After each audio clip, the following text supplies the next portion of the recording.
praktis ya, teman-teman. Nah, caranya kita buat seperti itu. Kita lihat, nah ditutup seperti itu. Ini sembrongkol kali ngeten. Nah, yang berongkol, yang butuh gumpalan-gumpalan tuh dihancurkan. Kenapa? Nanti di atas ini akan ditanamnya di atasnya. Ya.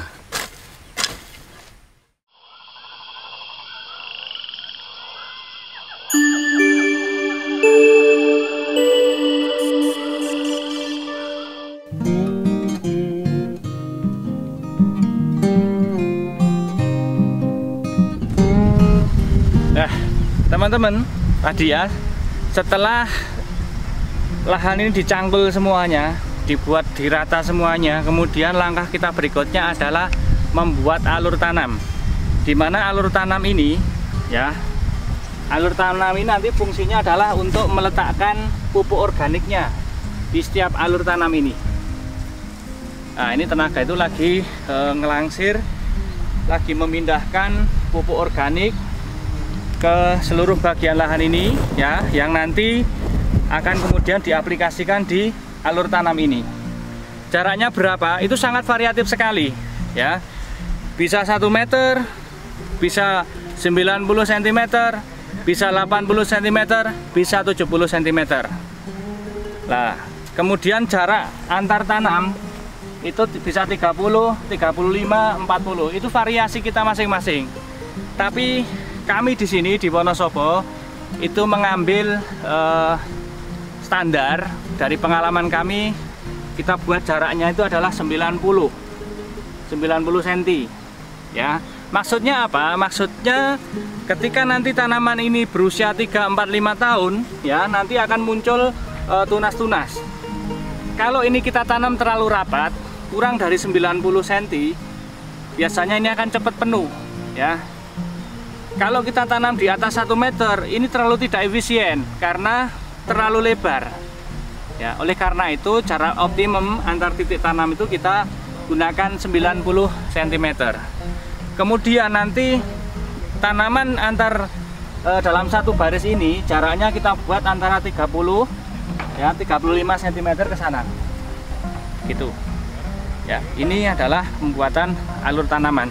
Kedalaman dari alur tanaman ini kita bisa buat di kisaran kurang lebihnya 15 sampai 20 cm.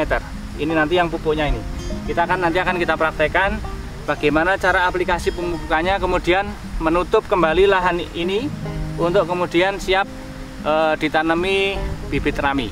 Pupuk sisa dasar yang kita pakai itu biasanya kita menggunakan kotoran pupuk kandang berupa lemi, kalau orang Wonosobo bilang lemi, itu pupuk kandang dari kotoran domba. Ini yang kita favoritnya itu kotor sedikit. Nah, nanti kita masukkan ke sini. Ini belum terlalu matang ini. Nah, gitu nanti. Kita nanti akan saksikan setelah mereka ini menyiapkan pupuknya ke semua bagian di sini. Demikian ya, ikuti terus nanti perjalanannya. Nah, ini teman-teman, ini adalah proses pemupukan. Nah, jadi ini lihat Bapak ini ya. Nah, ini pupuknya dibuat di alur, kemudian diratakan ini. Nah, ditoto sama diremeti ya Pak, ben ora berongkol-berongkol. Nah, plastiknya disingkirkan. Nah, ini masih belum terlalu merata.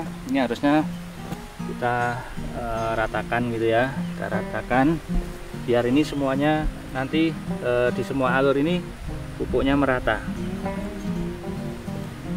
Ya, namanya petani ya nggak boleh jijik ya, yang namanya kotoran gini ya sudah memang pekerjaannya, ini kan masalah gitu. Kalau di kantor ya direktur, kalau di sini ya kita jadi petani.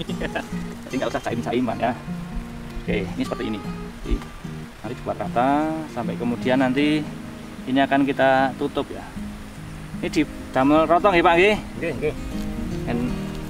Ini durung mati matang nih anu nih, lem ini. Belum terlalu matang nih. Gitu ya teman-teman. Nah, ini fase pemberian pupuknya, kemudian nanti setelah itu kita akan tutup. Oke. Oke, kita lihat nanti cara nutupnya.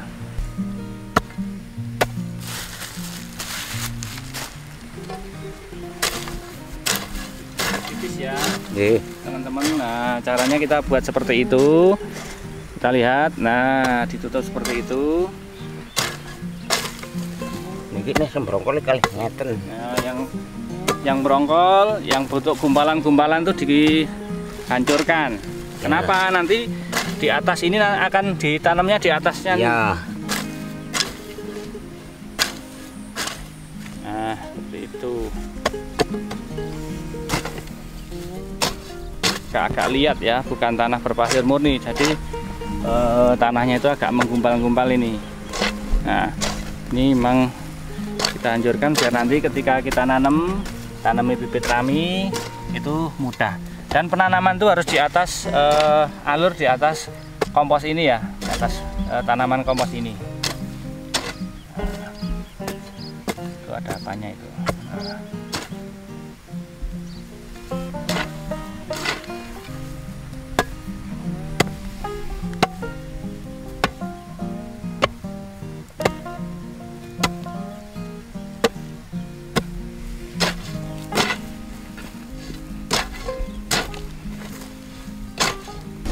Nah, teman-teman, jadi ketika kita nanam rami itu tidak semuanya itu kemudian tumbuh ya. Kadang ada beberapa yang mati. Ini contoh yang kurang bagus nih. Nah, ini mati karena kemarin kita saat nanam itu agak kena kemarau. Ini kematiannya cukup banyak ini. Nah, ini yang mati ya. Oleh karena itu langsung kita susuli, istilahnya kita tanjang. Kalau orang Wonosobo itu namanya ditanjangi, disusuli dengan tanaman yang hidup. Ini teknisnya seperti ini. Ini ya yang bagian yang mati. Nah, ini diambil. Masih ada harapan sedikit, harapan hidup.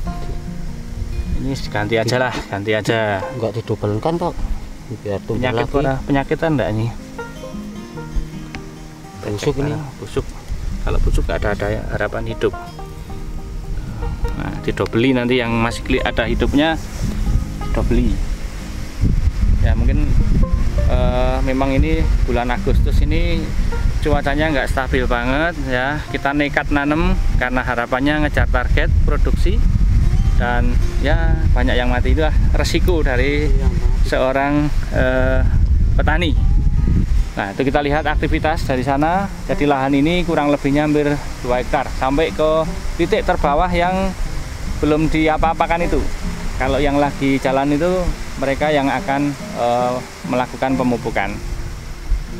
Ini teman-teman salah satu cara bagaimana agar bibit rami itu tidak kering sampai nanti ditanam. Ini kita buatkan bubuk sederhana, kita intip saja. Nah, tanamannya kan jadi tidak layu ya, karena kita naungi pakai ini. Sebelum kita tanam kita siapkan seperti itu. Jadi nanti tanamannya bisa sehat-sehat, bisa seger-seger gitu ya. Ini sudah ditanam, bisa dilihat tuh, bagus pertumbuhannya. Nah, teman-teman, ini adalah tanah yang tadi sudah ditutup, kemudian sudah ditanami bibit rami. Ini kurang lebihnya usia 1 minggu ya. 1 minggu dari tanam itu penampakannya seperti ini. Nah, ini. Nah, kita bisa memanfaatkan sesungguhnya di awal penanaman ini, di masa-masa TBM ini, tanaman belum menghasilkan ini, di tengah ini kita bisa tanami dengan tanaman tumpang sari. Misalnya kita bisa memakai tengah ini misalnya untuk kacang brul, oke. Ke tanam jagung, oke. Kubis, oke.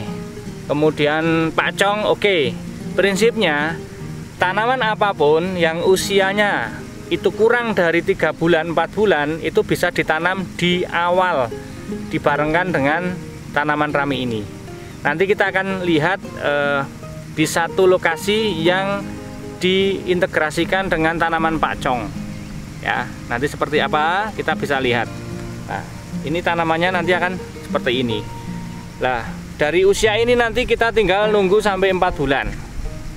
Di 1 bulan kemudian ini akan kita cabuti rumputnya dan seterusnya. Nanti ceritanya di slide berikutnya, di video berikutnya. Demikian.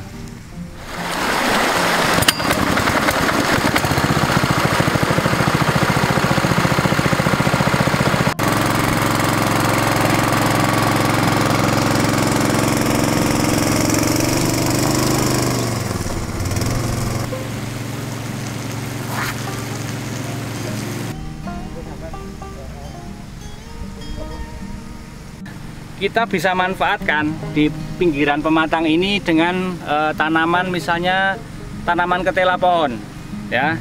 Bagaimana caranya? Nanti di antara celah tanaman ini kita bisa tanam ini ketela pohon sini satu, dileti satu titik, kemudian di titik berikutnya dan seterusnya. Pengalaman saya, pengalaman kami, dengan luas 1 hektar itu kita tanami tanaman ketela itu hanya sela ya, tanaman sela. Nanti 7 bulan kemudian kita panen, itu hasilnya sangat lumayan banget ya. Mungkin bisa ketemu beberapa ton gitu ya. Dulu kami hampir dapat duit hampir 5 jutaan hanya dari ketela pohonnya saja, dan itu nanti bisa mensubsidi dari penjualan tilan itu, bisa untuk mengembalikan ongkos perawatan dari tanaman rami itu sendiri. Begitu. Jadi idealnya ketika kita awal nanam seperti ini, itu kita buat tumpang sari dengan tanaman yang lain, sehingga sebelum tanaman rami menghasilkan tumpangan itu, tumpang sarinya itu sudah menghasilkan duit bagi kita semuanya gitu. Jadi kita harus menjadi petani yang cerdas gitu ya teman-teman ya. Ini adalah salah satu segmen penyiraman. Jadi karena tanaman rami itu butuh air yang banyak, nanti ketika musim kemarau atau ketika kita nanam tapi pada saat musim kemarau, kita bisa mengakalinya dengan cara penyiraman seperti ini, sampai nanti tanaman ini kemudian bisa tumbuh dengan baik gitu. Nah, kita ambil dieselnya di sana, kemudian kita salurkan melalui pipa pakai karet gini ya, selang. Nah, kemudian dari situ diarahkan ke tanaman ini. Nah, ini to the point aja teman-teman.